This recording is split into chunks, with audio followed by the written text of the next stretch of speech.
This year, I discovered a new love for hiking, and being able to bring my knitting along is just the icing on the cake. It started with knitting and walking about 8 years ago now, first on a treadmill in Texas, then walking around New York City, and now bringing my knitting into the great outdoors. Here are 5 tips to help you bring your knitting on your next hike.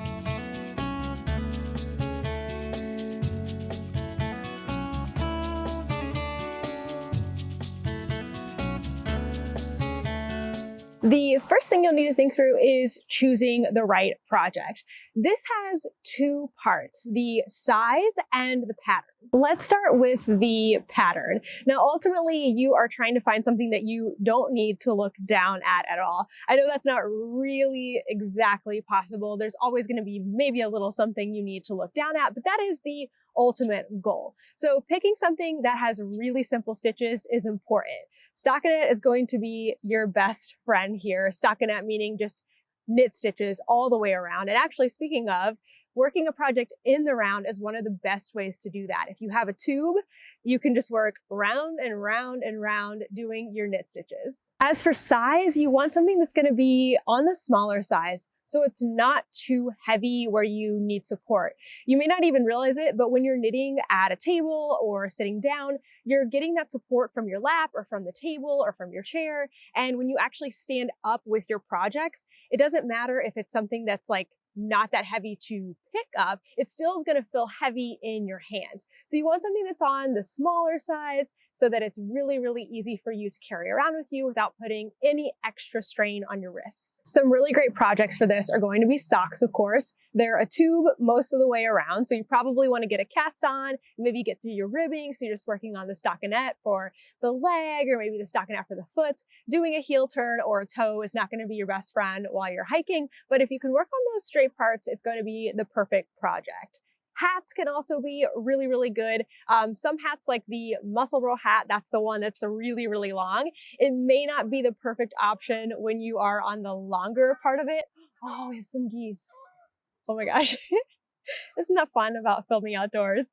Anyway, hats might not be the perfect project if they get really long, or of course, if you're working on the increasing or decreasing for the crown, but that long straight part for the tube is going to be perfect.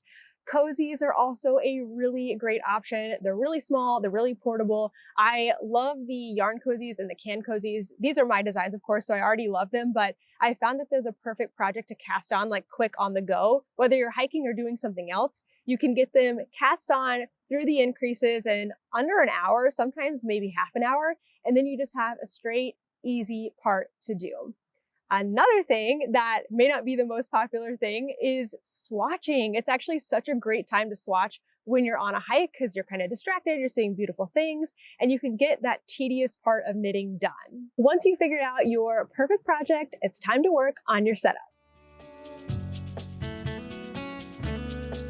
Before you go on a hike with your knitting, you're going to want a hands-free, lightweight way to carry your yarn and project. There are so many ways to do this, but I'm going to share a few of my favorites with you today. First up is this Cotopaxi chalk bag. So yeah, it's technically for climbers to put their chalk in. So it has this like felty layer inside, but it is absolutely perfect for knitting and hiking. It's lightweight, it goes around the waist, which makes it hands-free. And for me, I really don't like things going across my shoulders, especially when I'm moving around. So you don't have to have it on your shoulders, you can put it right around your waist. It's also the perfect circumference to put a 100-gram skein of fingering weight yarn in. Somehow it is just like exactly that measurement.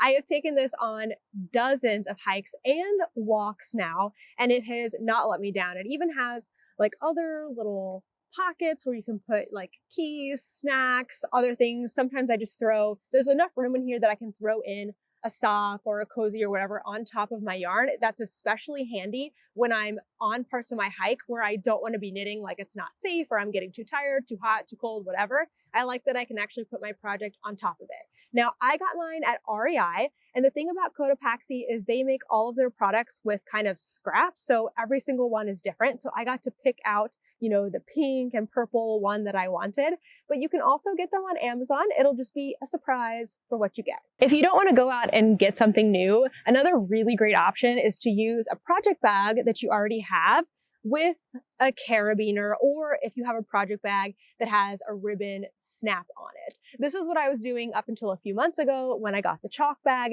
and this option works really, really well. I do have a couple of tips for you on this one though. So when you choose your project bag, you also want to find something that is on the smaller side that is pretty lightweight. This one is from Coven Collective and it's great. It's got a drawstring and I really love that. When you attach your carabiner to your backpack or whatever you're wearing. So if you're a backpack wearer, like you hike with a backpack, this is going to be a good option for you because you can just hook it on like the down straps, or maybe you could even hook it on one of these straps. You can play with it, whatever works. But I would not recommend hooking it by the strings because these, when you walk and move, they're going to bounce around and twist and it is really annoying. It also gets twisted all around your yarn. So you're going to look for a project bag that has a loop like this, or actually even a smaller one is even better. And then you can just find these carabiners. I mean, sometimes they come free on like water bottles and stuff. This one's a little bit of a larger one, but they're really cheap if you go find them. Like don't buy them at REI. Those are like climbing ones. They're really expensive. But these can be like a couple of bucks. Another great kind of project bag is one like this. This one's maybe a little too large, but it's the fastener that is really, really great. So this one has one of those swivel fasteners. So instead of things getting tangled, your bag's just going to rotate around and not tangle at all. So I could clip my carabiner here to the handle, but what I would probably do instead is, get this off of here, is I would clip it to the hardware right here. And that way, on my bag, it can just swivel around. One more option to try is something that I am working on developing right now, and that is my yarn cozies. I have not tested these out on a hike yet, and I need to, but I just literally made these mods last week. So this is the Yarn Cozy Light pattern. It is already out. You can go and grab it. Come and join us for the cozy along. It's all the way through the end of May. It's meant for yarn cake. So you take your yarn cake, you put it inside the cozy. It's nice and tight at the top so that it holds it really, really well. And then you pull your cake from the center. And these work really, really great. So you may be wondering, how would you use this on a hike? Well, I've just done a mod and I have this on my project page where when you do the I-cord bind off, you create a little space right here. And in that space, you can take your carabiner and clip it through. And then you could clip this onto. You could clip it onto a loop on your pants. You could clip it onto your backpack, whatever you need to do. Downside to this one is there's nowhere to put your project. I don't have an example of this right now, but I used to do this all the time in New York City. And I would take the magic loop part of my needles and I would fasten it into this part when I wasn't working on my project. And that would hold onto my project. And then I would stick my needles in here. I know that's hard to explain without having it, but it does work. The other option I have, if you don't want to have any extra hardware, is you can make your I-cord super, super long. I just finished this one yesterday.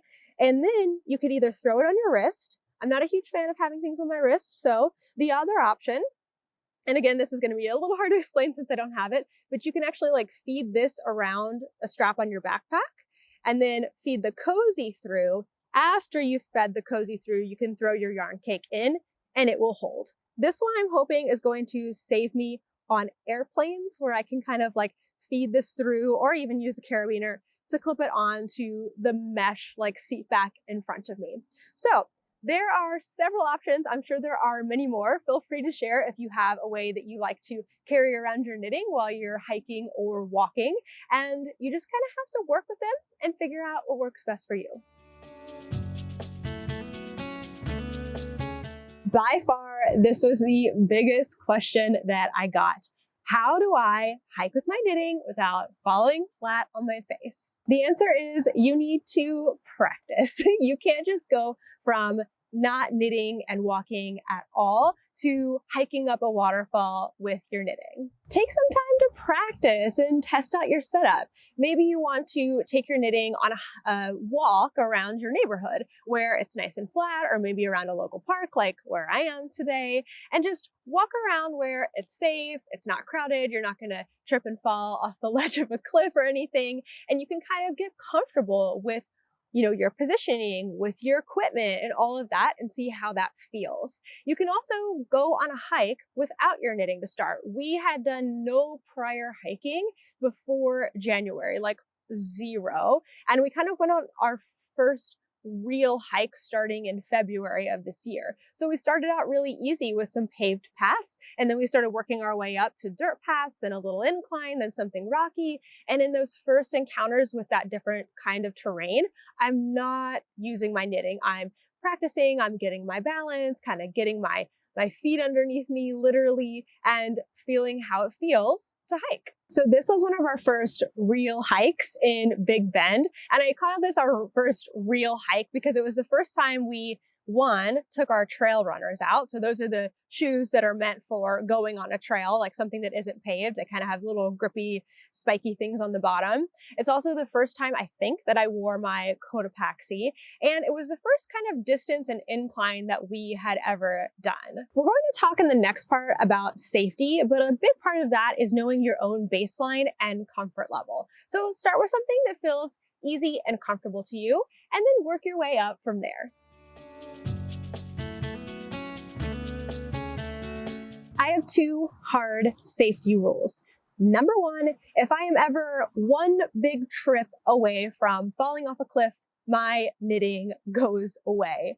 And number two, if I am anywhere around cars, like walking alongside a road by cars or crossing the street, I am also not knitting. There are so many little nuances to this, and as I've started to do more hiking with my knitting, I'm starting to get more comfortable with different things. But there is at least one part of every hike where I'm like, all right, right now I'm just gonna either hold my knitting and not be like actually making stitches, or maybe I'm gonna entirely put my knitting away into my chalk bag. This goes back again to your own personal comfort level, and it may change over time. So some things that I always look out for: if the ground is wet, slippery, rocky, I am going to maybe consider putting away my knitting or just being extra cautious, maybe taking a few steps on that new terrain first and seeing how it feels under my feet before I decide if I'm going to knit. Or if I might bump my head, like here in Carlsbad in a cave, I am going to stop knitting for that moment, get to safety, and then I can bring my knitting out again. Steps are also a big one. I would recommend not knitting when you're going up or down steps. It's just too dangerous to have one trip and then maybe you're falling on your needles, maybe you're falling off a cliff, maybe you're just falling and hitting your head or hitting your knees. I have started getting more comfortable with steps, and there are a lot of hikes where the majority of them are like these big, wide, rocky kind of steps, and it just depends on your comfort level. When I first started hiking, I was not doing that at all. Now I kind of feel it out, see if I'm feeling safe and how my feet feel underneath me. Weather conditions also will determine if I feel comfortable knitting or not. This is not so much a safety thing as it is just a comfort thing. And I found for me, if it's anywhere between 50 and 80 degrees, also dependent on like, is it sunny? Have I warmed up yet? I'm going to want to knit. And I'm a big proponent of sunscreen here. Something I have found is when you're knitting, your arms are in a totally different position, and I feel like my hands get a lot more sun. So whenever I put on my sunscreen on a sunny day or any day when it's even cloudy, you need sunscreen when you're outside, I will take the last bit of my sunscreen and I will put it on the back of my hands to protect them. Maybe knitting and hiking is not quite within your reach just yet, or maybe you're just like not interested. You can still enjoy nature while knitting by bringing your knitting along on the hike and just waiting until you get to a viewpoint to bring it out. I love bringing my project along and then finding a beautiful spot to either stand or sit for a moment and just kind of look out at the view, maybe do a few stitches, take a few pictures. It's a lot of fun just to have your project with you and to get to enjoy two things that are so amazing at once.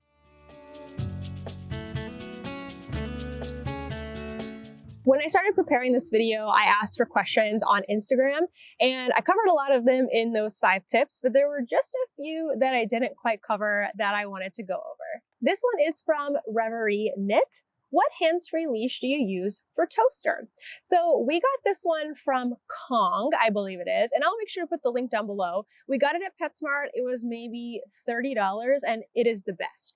I would show it to you, except we left it at our rover in Las Vegas, so we need to get a new one. But it's great because it clips around your waist. It also has a bungee in it, and that to me is the most important part. When I first started walking and hiking with toaster like hooked into me, I didn't have the bungee part, and it was very difficult. Like the kickback from when he stopped and I stopped was too much, but with the bungee, it really, really helps. It also works really nicely with my Cotopaxi. I usually put it underneath it, so that way the bag actually falls on top of it and they don't get tangled up. Before I got the hands-free leash, and what I'm doing right now in the meantime until we get another one, is I would actually clip Toaster's leash with a carabiner onto my chalk bag. This is probably not something that is totally recommended, but I do find that the chalk bag clip is strong enough to hold a 40-pound dog. This question is from AMRich828. Tips for knitting without looking would be great if you haven't done that yet. I actually have made a video about this already, but it's kind of hidden. It's not what the video is called. It's in my knitting and reading video. So if you're looking for more tips on how to actually just practice knitting without looking, I would definitely go there. I cover some similar things about choosing the right project, but then I actually go over some exercises you can do just sitting on your couch at home to start practicing looking away from your knitting. I know this seems like kind of a silly skill at first glance, but it's so helpful and has so many practical uses other than walking around with your knitting. It's super great for watching TV because then you don't have to look down as much while you're watching your favorite show. It's also great for talking with friends because you can keep up with the conversation and make eye contact, which is really awesome. And then of course, you can take it beyond that. You can then start taking your knitting into dark places like the movies, or knitting in the car without getting nauseous from looking down at it. And of course, all the way up to knitting and hiking. Knit with Nat said,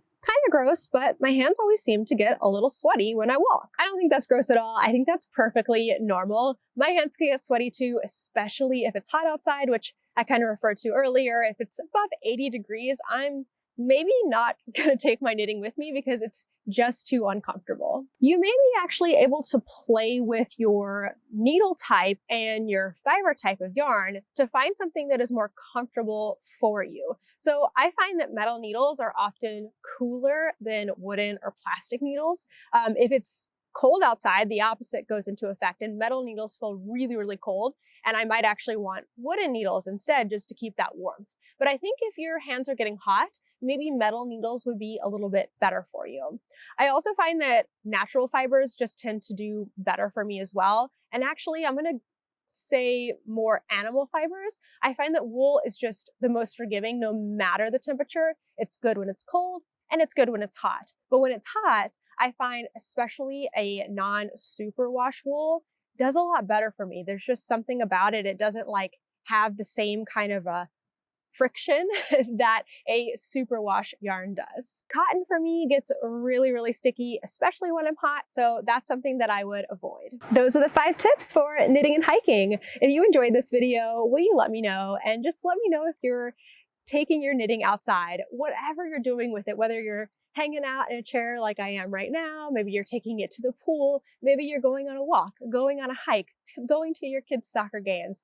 I want to hear about taking your knitting outside as the weather is warming up, as the summer is approaching.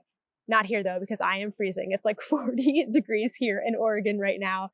No matter, I would love to hear about you taking your knitting outdoors. Thank you so much for watching, and I'll see you in the next one.